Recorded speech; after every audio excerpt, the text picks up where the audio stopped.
Greetings everyone, my name is Etterville, and welcome back to my Let's Play of Mega Man in Megacity. Continuing on from the last episode, I'll now go to the west as Dr. Light requested of me. This area is primarily a storage area, and the boss of this area is Needleman.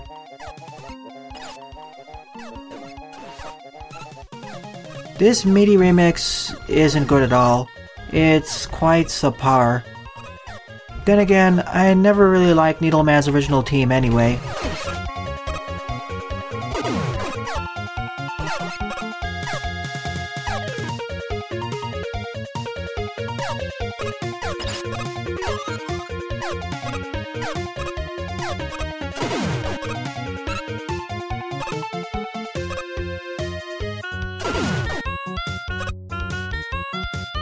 I could have gone through this area first, but I decided to follow Dr. Light's instructions and went to the Machine Works first.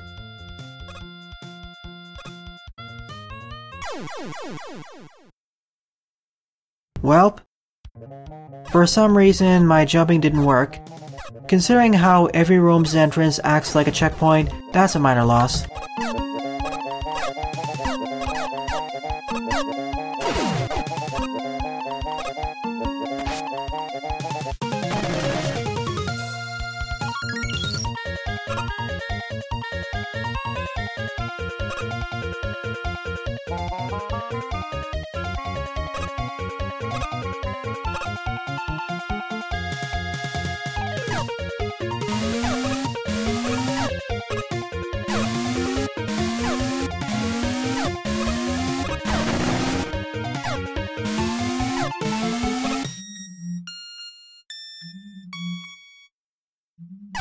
Not activated yet.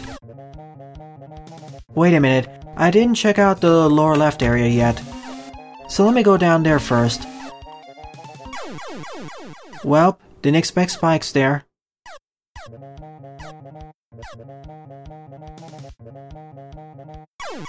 I didn't expect spikes down there either, so I guess I have to go to the right instead.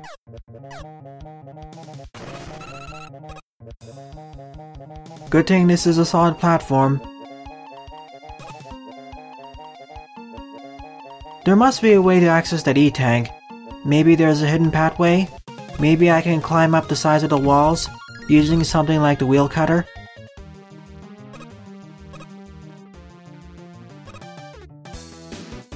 I want to see what's to the right of me.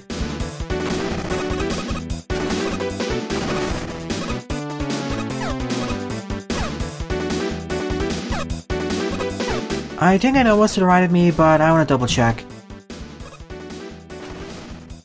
Or give it my best go to get over there, as making these last set of jumps is going to be a bit of a challenge.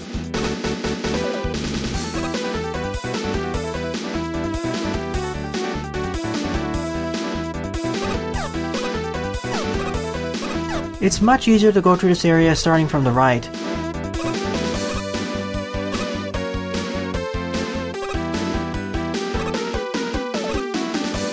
I'm surprised in the last episode I didn't get stuck in the wall more often. Yeah, I'll give up. Not until I gain access to the platforms. So what's this area called? This is the water treatment facility. And there are mines. The boss of this area is Bubble Man.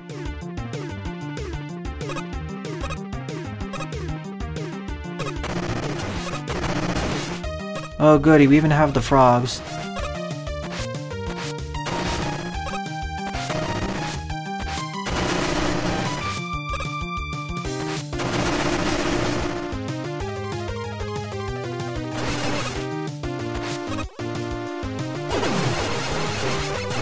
The little frogs don't even drop power-ups. And as I mentioned during the last episode, there is no limit of enemies that can appear on screen at once.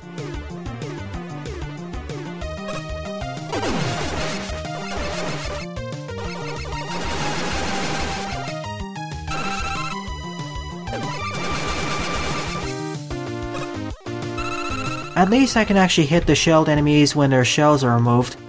In the classic Mega Man games, you're normally not able to do this, as they're too low.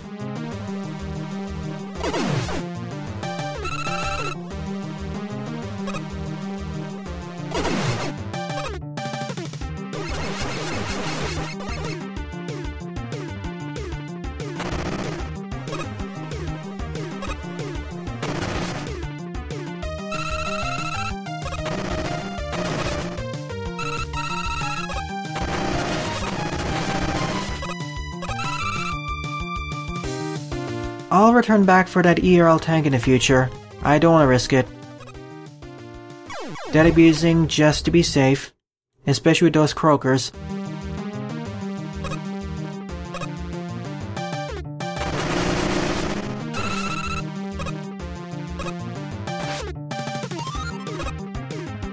That wasn't easy to get an L tank.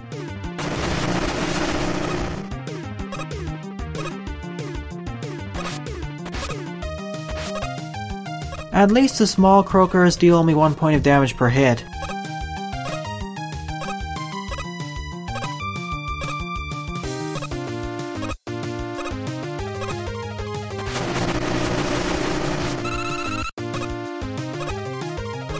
These waterfalls push me down, by the way.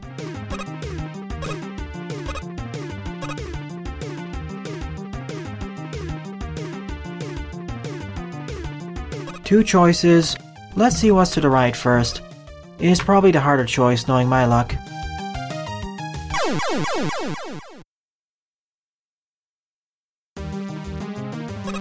At least the checkpoint is before the screen. It'd be a lot worse if the checkpoint was several screens away. And the spike hitboxes are accurate to their on-screen graphics.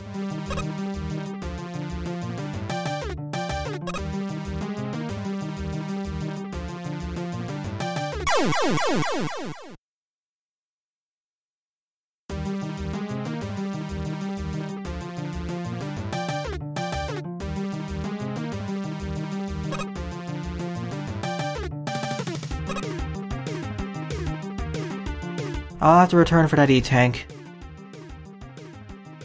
Why hello there, lanternfish, and all of your shrink companions.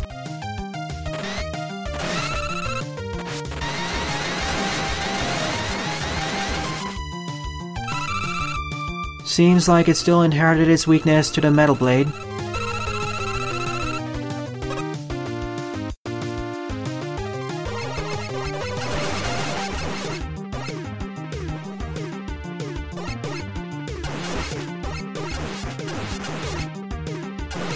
Normally it takes about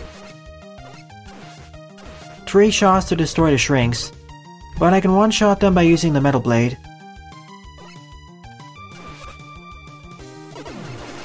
Or by using a fully charged buster.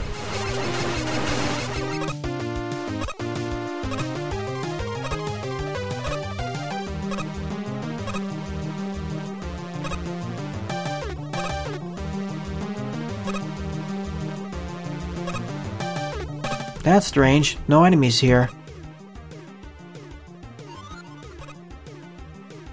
I knew I was gonna die here. I sacrificed myself for the E-tank. I probably should have done that when exiting the area, as all of that extra health would have been useful for the boss battle coming up.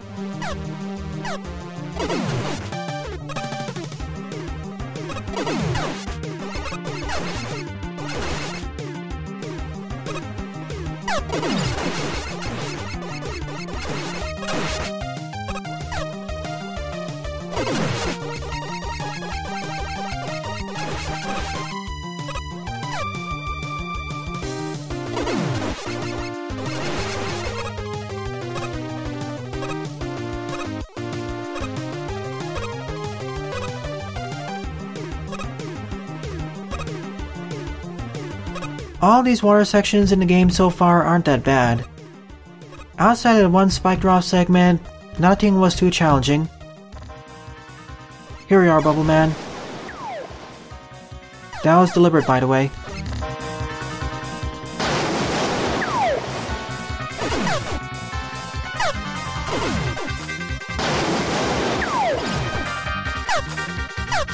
Those are some loud sound effects.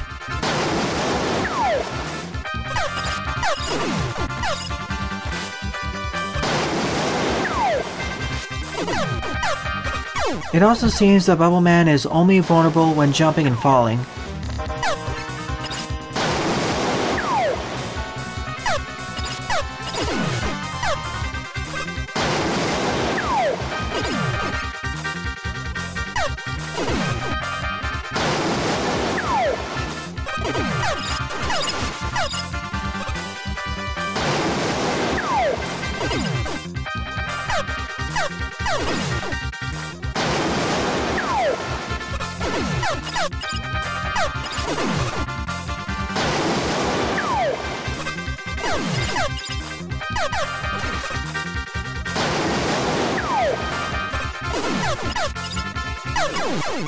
That wasn't too bad, although I basically damaged the tank through this entire boss fight. Bubble Shot. Let's see what it does. I can fire off a spread of bubbles, and press D again to send them towards the nearest enemy. This area is entirely cleared, so back to the nearest teleporter, in this case a safe zone. Before that though, let me see how it works. Fire and it locks onto the nearest enemy, just like during the boss battle, but gosh, that sound effect is pretty loud. It should have been noise balanced properly. I think it's playing the same sound effect 5 times over, hence why it's so loud.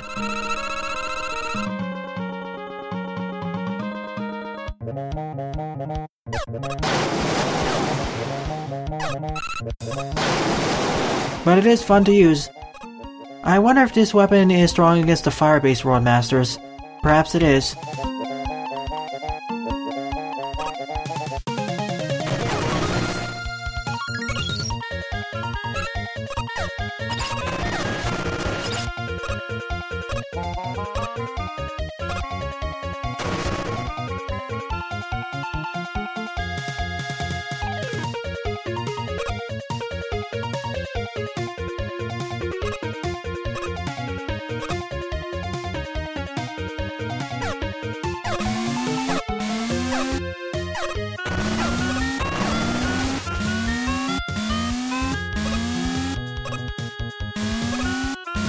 Anyways, enough sidetracking, on to where I'm supposed to be going now.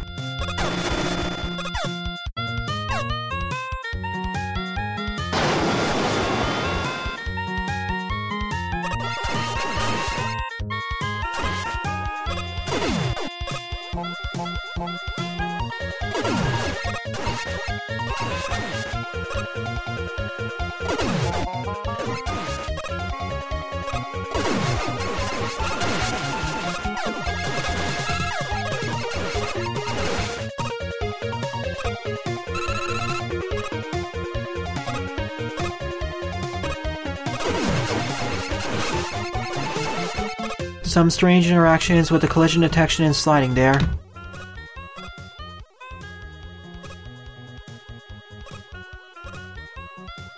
I can't reach it yet. That looks rather suspicious. That really looks like a place on the top left corner of the screen where there'd be a secret. Maybe another secret boss encounter or a shortcut. I need to increase my jump height or get platforms.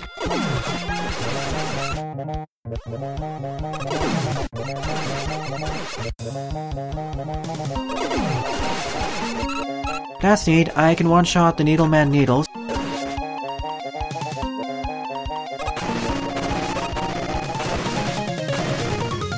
One shot with a fully charged buster, and 2 shot by using the flame shot, or fire shot.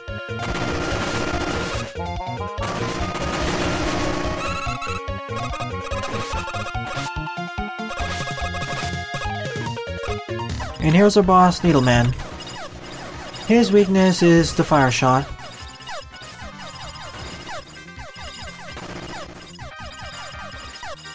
Is it even possible to dodge all those needles, as they do slightly home in on me?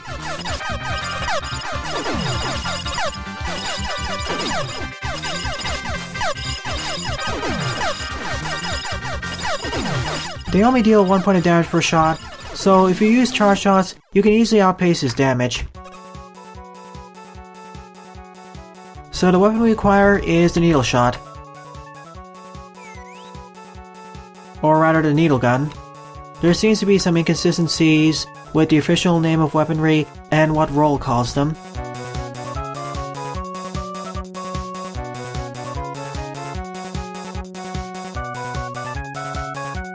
Only good for weak enemies, but they do home in on enemies. Essentially they work the same way as they did during the Needleman encounter.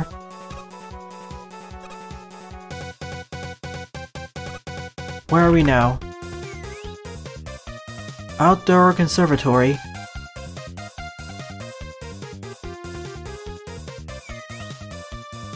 Napalm Man's the boss. Oh goody, crazy ambos that fly in random directions.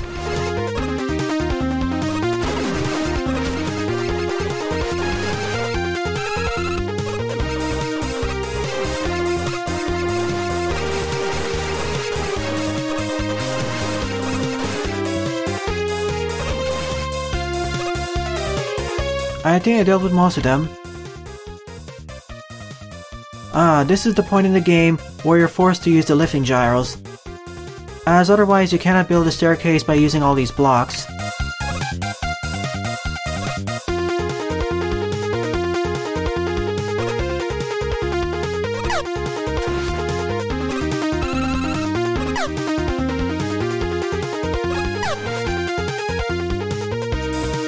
That's a nice way of using the environment to gate the player's progress.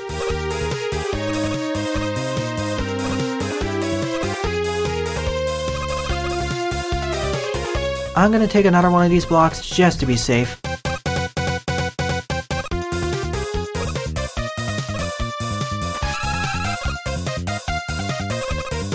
You can even slide while holding these blocks, although it looks like you're just running faster.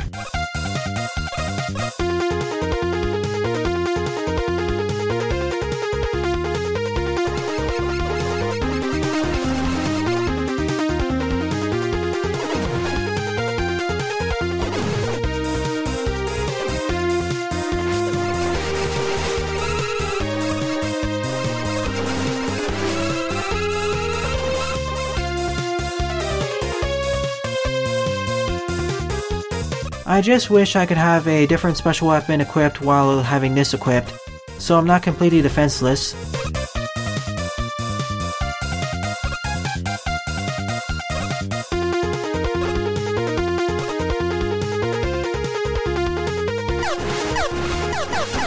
This is a perfect place to use the needle shot, as only one needle is necessary to destroy one Yambo.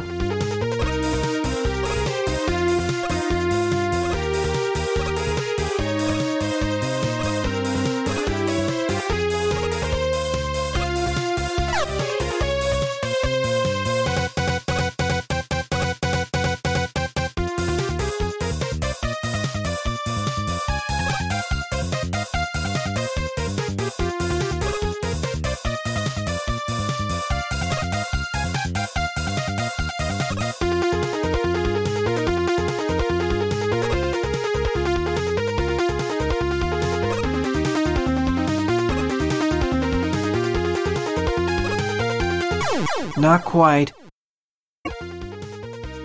I will give credit to the designer of this game of using the Yambos as a natural way to incentivize the player to use the needle shot, as that's one of the perfect weapons against these enemies.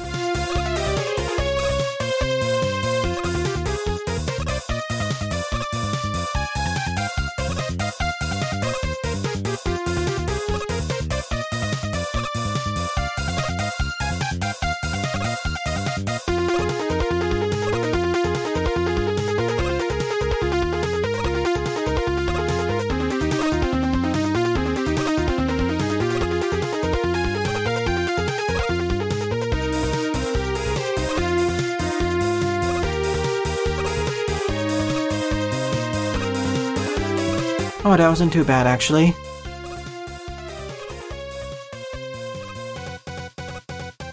Those blocks are needed for getting back.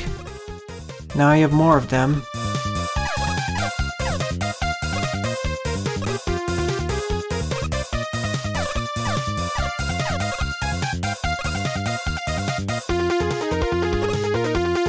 I do like how this game is essentially forcing you to use the tools you've acquired. This is a Metroidvania after all. This isn't your typical classic Mega Man fan game.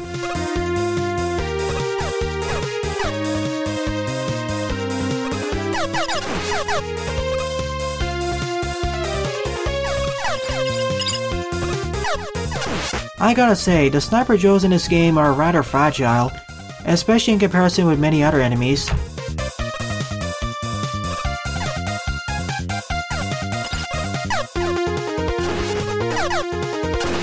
Compared to, for example, the Tadahos, or whatever those ceiling crawling enemies are called.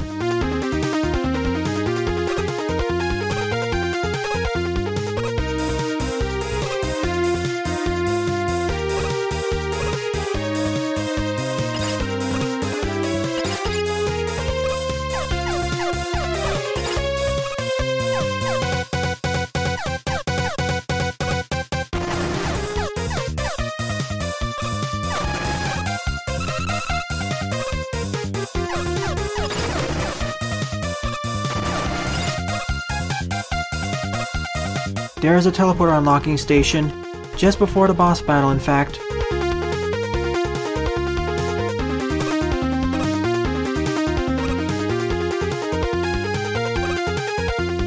Is this high enough? Nope, not high enough.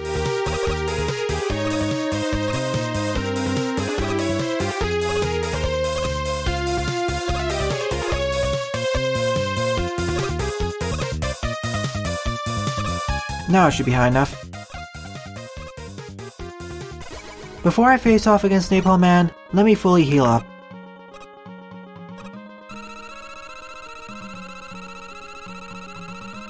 That section was certainly a difficulty spike in comparison with everything else I've encountered so far.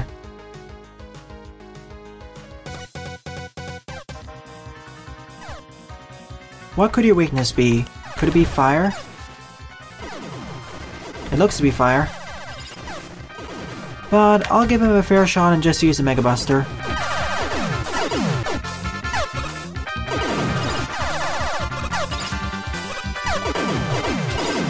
Certainly taking advantage of the bigger room size, but still rather easy to deal with.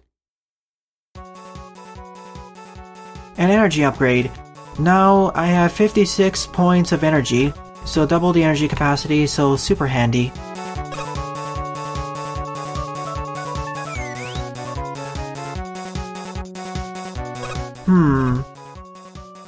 I now have two areas that I can explore.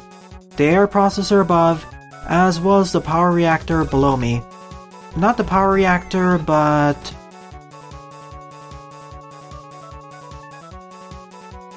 power regulator facility, that's what I mean. This episode has gone long enough, so in the next part, I'll be covering the air processing facility, the power regulation station, as well as the reactor, and maybe one of the inhabited decks. Well then, thanks for watching, and have a nice day. Toodles!